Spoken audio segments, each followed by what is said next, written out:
What you're about to hear might change the way you see the world. But before we begin, subscribe to Tony's Horror Stories so you're not alone when the darkness returns. They say dating apps are full of surprises.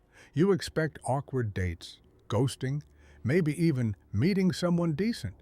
But what happened to me wasn't just unusual, it was chilling. It started simple: a match, a smile, a message.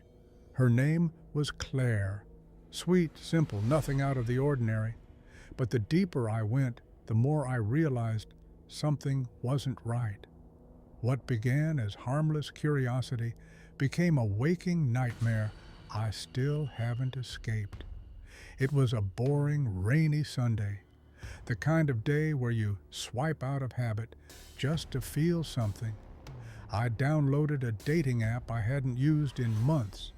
Nothing special, I was just killing time. Then Claire popped up. Blonde hair, hazel eyes, a soft expression. There was something hauntingly familiar about her face, though I couldn't place it. Her bio read, "Love rainy days and ghost stories." That alone caught my eye. It felt oddly personal, intimate. She messaged first, "Hey, you seem kind, not like the others." We hit it off fast. She was witty in a dark, poetic way. Her humor was dry, sometimes eerie, but never off-putting. She didn't have social media, which she chalked up to being tired of the noise. Her messages felt heavy with emotion, like she carried secrets too deep for casual conversation. And yet, it was comforting, like talking to someone you once knew. She told me she used to write poems, but stopped after too many lines blurred between truth and memory. She said she liked long walks, but hadn't left the house in ages. The world outside just doesn't feel like it used to. We spoke every day, mornings, late nights, in between meetings. It felt like something was forming, real, tangible, even if she always kept part of herself hidden, like she was only ever half present, floating just beyond reach. About a week into chatting, Claire sent me a photo of her cat, but something was off. The photo looked old, not just filtered, like it came from a different decade. Washed out tones, grainy texture, like those 2010 Tumblr aesthetics. I joked about it. She laughed, said she liked vintage vibes. I didn't push it. She always dodged calls, claimed her mic didn't work. I sent a voice note once. She replied in text, "You have a nice voice, gentle." Then came the message that made me pause. Sometimes I feel like I was meant to stay in one moment forever. It hit me like deja vu. I'd heard that line somewhere before, so I reverse searched her profile picture, and my blood ran cold. The image led to a news article from 2019. Claire Thompson, 24, dies in apartment fire. Same face, same expression, same everything. But then I checked the date again, June 3rd, 2019, almost exactly 2 years to the day we matched. At first, I was furious. Someone was impersonating a dead woman. Some sick joke, right? But then I noticed Claire's profile didn't have a last name, just Claire. The photo wasn't even high res. It was like someone scanned it from an old magazine. I messaged her, "Who are you really?" She replied instantly, "You know who I am. You just don't want to believe it." Suddenly, parts of our conversation vanished. Whole chunks of chat history were gone. I scrolled up, blank spaces. The app glitched. Her profile disappeared entirely. I waited. 10 minutes later, she was back.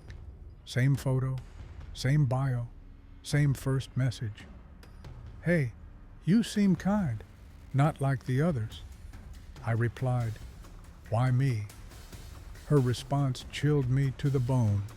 because you listened. Desperate, I found her Facebook through the article. Her posts stopped in June 2019. The last photo she uploaded was a mirror selfie, but there was a blur behind her, a figure, watching. I reached out to a local Reddit group dedicated to unsolved mysteries. One user claimed to be her former neighbor. They remembered the fire, said strange noises were heard for weeks before it happened. Whispers, lights flickering, a smell like burning hair. That night, I dreamed of her, but not the version from the app. She stood at the foot of my bed, hair scorched, skin peeling, eyes hollow and glowing. She whispered, "You shouldn't have searched." I shot awake, drenched in sweat. My phone buzzed. A message from Claire. "You saw me, didn't you?" I deleted the app, blocked everything, threw my phone against the wall, but it didn't help. The dreams kept coming. Each time she was closer, first at the door, then beside the bed, then behind me in the mirror. Once I woke up and felt her breath on my neck, but no one was there. I tried sleeping with lights on, music playing, even stayed at friends' places, but she followed, not just in dreams, in reflections, on screens. I saw her smile flicker in a paused YouTube ad.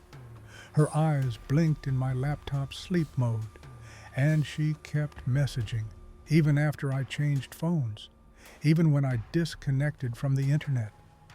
One night, my old phone, long powered off, lit up with a single notification. I miss our talks. Out of desperation, I visited the site of the fire, Claire's old apartment complex. It had been condemned, fenced off, but I snuck in. The air was thick with ash and mildew. Room 306, her unit. The door was ajar. Inside, soot covered everything. But something stood out. A phone, sitting perfectly upright on a charred nightstand. The screen glowed. A message appeared. "You made it." I reached for it, but the screen cracked under my fingertips. I turned and ran, but I swear I heard her laugh, soft, distant, echoing through the hallways. Behind me, a whisper, "Don't go." As I exited, my phone buzzed again. No signal, but a single line on the screen. "You'll come back. They all do." It's been months. I've moved, changed numbers, tossed every piece of tech I owned, but sometimes I still see her, in reflective surfaces, in the corners of dimly lit rooms. Sometimes my phone buzzes and there's no notification, no number, just static. They say ghosts haunt places, but I think some haunt the connection, the memory, the moment. What if some spirits don't linger for revenge? What if they're just lonely? And all it takes is a swipe right to let them back in. Swipe carefully. You made it to the end. That says something. If this story made you glance over your shoulder, leave a like, subscribe to Tony's Horror Stories, and keep a little light nearby while you still can.